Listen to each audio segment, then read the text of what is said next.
Una coltellata al cuore. Questo avrebbe ucciso Matteo Caruso, il trentenne residente ad Albignasego, che ha perso la vita la notte tra domenica e lunedì. A stabilirlo con certezza sarà l'autopsia voluta dal pubblico ministero Roberto Piccione. Intanto le indagini proseguono. Ieri sono stati ascoltati i testimoni, tra cui la fidanzata del ragazzo, sentita dai carabinieri per tutta la giornata, che ha ricostruito la vicenda. Restano però ancora molti dettagli da chiarire.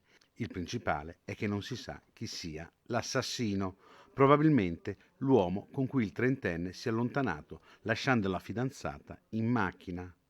Da una prima ricostruzione, stando ai testimoni, dovrebbe trattarsi di un uomo dalla pelle scura con un cappuccio in testa.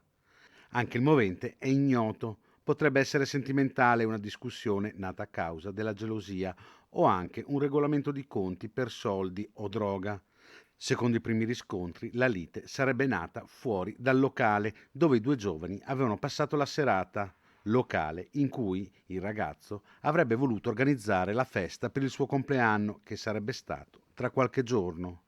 I carabinieri hanno cercato tracce nel parcheggio dove ci sarebbe stata la colluttazione.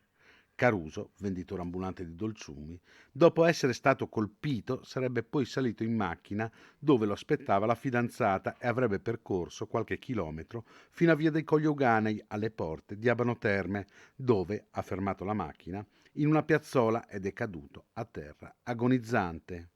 Nonostante il pronto intervento dei sanitari, allertati da dei passanti, l'uomo è morto poco dopo essere arrivato in ospedale a Padova. Ora è corsa ad identificare l'aggressore, si battono tutte le piste.